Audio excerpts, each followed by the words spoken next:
በባህር ዳር ከተማ የሚገኙ የእግር ኳስ ፕሮጀክቶች የውድድር መድረክ ባለመፈጠሩ ራሳቸውን ለመመዘን መቸገራቸውን አሰልጣኞች ተናገሩ። የባህር ዳር ከተማ አስተዳደር ወጣቶችና ስፖርት መምሪያ ችግሩ እንዳለ በማመን በዚህ ዓመት የተሻለ ስራ ለማከናወን እንደሚሰራ አስታውቋል። ጥበቡ ሰለሞን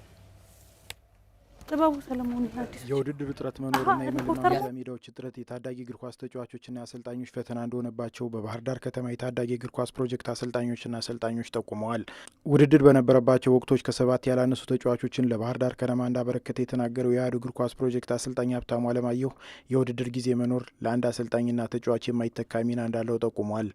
ታዳጊዎች ምን አይነት የውድድር እድል እየተፈጠረ አይደለም። እዚህ በፊት እኛ ብዙ ልጆችን አሳድገናል። ለምሳሌ ባህር ዳር ከነማ ላይ ከ7 በላይ የሚሆኑ ልጆች ከዋናው ቡድን ላይ የሚገኙ ልጆች አሉ። እነዛ ልጆች ከአንደር 13 እስከ አንደር 17 የውድድር እድሎችን ስላገኙ መታየት ችሏል። ከዚህም የበለጠ ደግሞ ኢትዮጵያ አካዳሚ ወደ 5-6 ልጆች ተመርጦ የሄዱ ልጆችም ነበሩ። አሁን ላይ ተመረቀው ጨርሰው የወጡ ልጆችም አሉ። ያን እድል ያገኙ እነዚህ ልጆች ግን ምንድነው ውድድር ስለነበረ ነው መሳቱ። አሁን ላይ አንደር 17 ውድድር የለም፣ አንደር 15 ውድድር የለም፣ ውስጥ ሊግ የሚባለው ውድድር የክለብ ውድድሮችም የለም። አሰልጣኝ አቤል ምስጋናው በበኩሉ አንድ አሰልጣኝ አመቱን ሙሉ የሰራውን ስራ የሚገመግመው እንዲሁም በስልጠና ወቅት የጎደሉ ጎደሎችን ለመሙላት የምንችለው ውድድር ሲኖር ነው ብሏል። ውድድር ሲያደርጉ አንደኛ አሰልጣኞች ይመለምሏቸዋል፣ ክለቦች ይዟቸዋል። የሰሩትን ትሬኒንግ እኛ ምንለካበታለን፣ የሚጎለውን ነገር ለቀጣይ ዓመት እናስተካክላለን። ግን እንደ ባህር ዳር ከተማ አስተዳደርም እንደ ክልልም ምንም አይነት የእግር ኳስ ውድድሮች የሉም። ጌም ስለማናደርግ በምንም መለኪያ የለንም። ሁሌም እርስ በርስ ልጆችን በማጫወት በርስ በርስ ጌም ነው እየጨረስን ያለ ነው። በባህር ዳር ሚሊኒየም የሜዳ ልምዶችን ሲሰራ ያገኘ ነው ታዳጊ ፍሬ ሰላም ሀብቱ ለ6 ዓመታት እግር ኳስ ስልጠናዎችን እየወሰደ እንደሚገኝ ጠቅሶ የውድድር እድል ማጣታቸው እሱና መሰሎቹ ተስፋ የሚያደርጉበት ነገር እንዲያጡ እየገፋቸው እንደሆነ ጠቁሟል። ከተማ ውስጥ ውድድር እየተካሄደ አይደለም። ከኛም የሚበልጡ ትላልቆችም ውድድር ካላገኙ እኛም የነሱን ፈለግ ካልተከተልን ያው እግር ኳስ ተጫወትም አትጫወትም ዋጋ የለውም። በጣና ክፍለ ከተማ ከ90 በላይ ታዳጊዎችን ይዞ እያሰራ ያገኘነው የሸዋ ዘውዱ በአንድነት የእግር ኳስ ፕሮጀክት ውስጥ አልፈው እስከ ፕሪሚየር ሊግ ድረስ የደረሱ ተጫዋቾች እንደነበሩ የጠቀሰ ሲሆን በርከት ያሉ ልጆችን ለማፍራት ከተቀባይ ክለቦች ቁጥር ማነስ ባለፈ የውድድር ጊዜና የመለማመጃ ቦታ እጥረት ትልቅ እንቅፋት እንደሆነባቸው ጠቅሷል። ለልጆች ደግሞ መታያ እንደ ውድድር ነገሮች እነሱ በየአመቱ አለመዘጋጀታቸው ትንሽ እንከን ፈጥሮብናል። የሰልጣኞችና የአሰልጣኞችን ጥያቄ ይዘን የባህር ዳር ከተማ አስተዳደር ወጣቶችና ስፖርት መምሪያ ኃላፊ አቶ ቶማስ ታምሩ ወጣቶቹ ያነሱት ጥያቄ ትክክል መሆኑን ጠቁሟል። ወቅታዊ ክልላችን የጸጥታ ችግር እንደሌላው ዘርፍ ሁሉ ስፖርቱንም እንደጎዳው የጠቀሱት አቶ ቶማስ ታምሩ በ2018 ከባለድርሻ አካላት ጋር ውይይቶችን በማድረግ በተለያዩ የእድሜ እርከን ለሚገኙ ታዳጊ ሰልጣኞች ውድድር ለማዘጋጀት እንደሚሰሩ ጠቁመዋል። ይህንን ለማስጀመር እኛም እንቅስቃሴ እያደረግን ያለ ይሄ ማለት በታዳጊዎችን ብቻ ሳይሆን በተለያዩ ክለብ አደረጃጀት የባህር ዳር የውስጥ ሊግ ውድድሮች ከዚህ በፊትም ፎርማት ስለነበረን እሱን ውድድር በዚህ ዓመት በተጠናከረ ሁኔታ ማስኬድ አለብን በሚል አቅደን ስራ እየሰራን ያለ።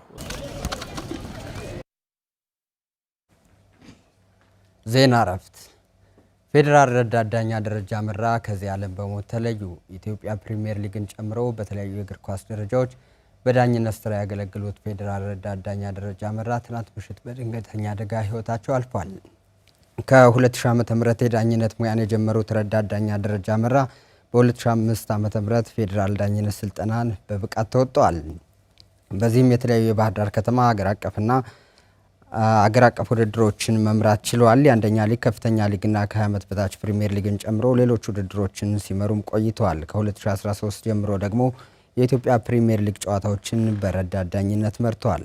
በዚህ ውጤታማ አፈጻጸም በማሳየታቸው ደግሞ ከዓለም አቀፍ እግር ኳስ ማህበር በመጡ ኢንስትራክተሮች የእጩ ኢንተርናሽናል ዳኝነት ስልጠና ወስደው ነበር። አሁንም ድረስ በፕሪሚየር ሊጉ በዳኝነት ሲያገለግሉ የከረሙት ረዳት ዳኛው ደረጃ መራ ለመጪው ውድድር ዓመትም ከሙያ አጋሮቻቸው ጋር በመሆን ዝግጅት እያደረጉ መሆኑን ከቀናት በፊት ለአሚኮ መናገራቸው ይታወሳል።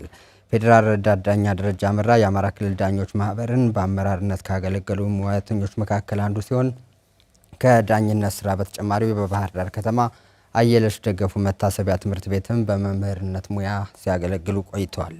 በ1977 ዓ.ም በባህር ዳር ከተማ የተወለዱት ፌዴራል ረዳት ዳኛ ደረጃ መራ ባለትዳርና የሁለት ልጆች አባትም ነበሩ።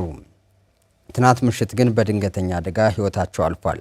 የቀብር ስነ ስርዓታቸውም ዛሬ ጥቅምት 5 2018 በባህር ዳር ድባንቅ መድኃኔዓለም ቤተክርስቲያን ወዳጅ ዘመዶቻቸው በተገኙበት ተፈጽሟል። የኢትዮጵያ እግር ኳስ ፌዴሬሽን፣ የኢትዮጵያ ፕሪሚየር ሊግ አክሲዮን ማህበር፣ የአማራ ክልልና የባህር ዳር ከተማ እግር ኳስ ዳኞችና ታዛቢዎች ማህበር በረዳት ዳኛው ህልፈት ህይወት የተሰማቸውን ሀዘንም ገልጸዋል። አሚኮ በእግር ኳስ ዳኛው ትልቅ ደረጃ ለመድረስ የነበራቸውን ፌዴራል ረዳት ዳኛ ደረጃ መራ ህልፈት የተሰማውን ጥልቅ ሀዘን አሚኮ ገልጿል። ለወዳጅ ዘመዶቻቸው፣ ለስፖርት ቤተሰቡና ለሙያ አጋሮቻቸው ሁሉ መጽናናትን ተመኝቷል።